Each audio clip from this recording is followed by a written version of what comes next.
دو قومی نظریے کیا ہیں اور نظریہ پاکستان کیا ہے جس کی بنیاد پر پاکستان بنا؟ بڑے ٹھنڈے دل سے میری بات کو سمجھیے گا۔ پاکستان اگر اچھی سڑکوں کے لیے ترقی کرنے کے لیے بنا تھا تو یہ ترقی ہندوستان میں رہ کے بھی ہو سکتی تھی۔ انڈیا والے کہتے ہیں کہ ہم نے ترقی نہیں کرنی، کچی سڑکوں پہ چلنا ہے، ہم نے ٹیکنالوجی نہیں بنی، یہ کام وہاں بھی ہو سکتا تھا۔ اگر آپ یہ کہیں کہ پاکستان جمہوریت کی مضبوطی کے لیے بنایا تھا کہ ڈکٹیٹر کوئی نہیں آئے گا، صرف جمہوری قوتیں کام کریں گی، تو جمہوریت میں تو انڈیا بظاہر آگے نکل گیا ہے، ان کی جمہوریت تو زیادہ اچھی نظر آتی ہے، کبھی ڈکٹیٹر نہیں آیا۔ آپ نے پاکستان کیوں بنایا؟ اگر آپ نے یہی کام کرنے تھے، فحاشی اور یانی اور جو مرضی جس کے من میں آئے کرے اور کوئی فرق نہ ہو یہاں کے اور وہاں کے کلچر میں، رشوت خوری، بھتہ خوری اور ناجائز فروشی، سارے کام اگر ہونے تھے تو یہ کام وہاں بھی ہوتے۔ پاکستان کیوں بنا؟ کیوں اتنی ساری 40,000 لوگوں نے اپنی جانوں کی قربانیاں دیں؟ دنیا کی سب سے بڑی ہجرت ہوئی ہے، سب سے بڑی، جب پاکستان بنا۔ یہ سب سے بڑی ہجرت تھی، اتنی بڑی ہجرت ہی کبھی نہیں ہوئی۔ کیوں اتنا کچھ ہوا؟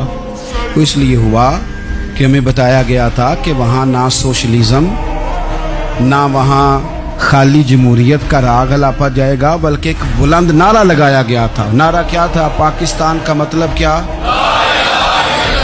پاکستان کا مطلب کیا؟ لا الہ الا اللہ محمد رسول اللہ صلی اللہ علیہ۔ یہ عنوان بنایا گیا۔ غریب آدمی کو بتایا گیا کہ جب پاکستان بنے گا تو وہاں حضور کا نظام نافذ ہوگا، جاگیردار کی اور غریب کی تفریق ختم ہوگی۔ جس طرح امیر کے بچے کو کالج میں داخلہ ملے گا، غریب کے بچے کو بھی ملے گا۔ وہاں بتایا گیا کہ لوگ وہاں ہر لحاظ سے اپنے آپ کو برابر سمجھیں گے۔ وہاں وہی بات ہوگی جو جناب صدیق اکبر کرتے تھے، وہاں وہی جملے دہرائے جائیں گے جو حضرت عمر فرماتے تھے، وہاں اسی طرح غریب پر سخاوت کی جائے گی، اسے دیا جائے گا جس طرح حضرت عثمان غنی کرتے تھے، وہاں اسی طرح فقر کا دور دورہ ہوگا، سادگی کا حسن ہوگا، اپنائیت کا نور ہوگا جو مولا علی شیر خدا نے عطا فرمایا تھا۔ اس سوچ کی بنیاد پر پاکستان بنایا گیا، اس سوچ کی بنیاد پر، اور اسی سوچ کو آگے لے کر کے جایا گیا۔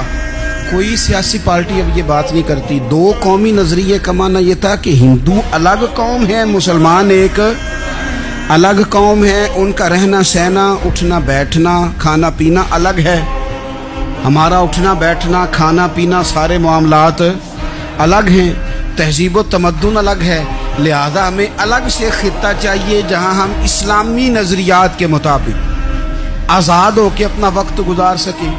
اس دو قومی نظریے کی بنیاد پر، دو قومی پہلے تو علامہ اقبال اس کے قائل نہیں تھے۔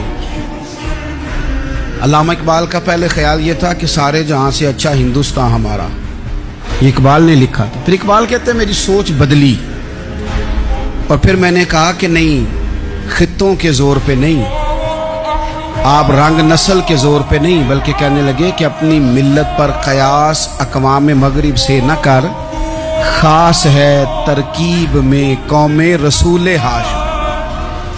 آپ جو تقسیم کریں گے، یہ جو تقسیم ہوئی ہے نا عرب کی، یہ مذہب کی بنیاد پہ نہیں ہوئی، یہ تو ان کی ذاتی لڑائیاں تھیں، چھوٹا سا دبئی بن گیا، چھوٹا سا مسقط، چھوٹا سا ابو ظبی، یہ تو ان کی ذاتی لڑائیاں تھیں، قبیلوں کی لڑائیاں تھیں، جنگیں تھیں، چھوٹے چھوٹے ملک الگ سے تقسیم ہو گئے۔ یہ مذہب کی بنیاد پہ ایسا نہیں ہوا۔ دنیا میں جتنی ریاستیں ٹوٹ کر بڑی ریاستوں سے الگ ہوئی تو اس میں یہ تھا کہ ہماری قوم الگ ہے، ہم سردار علیحدہ سے ہیں، اس لیے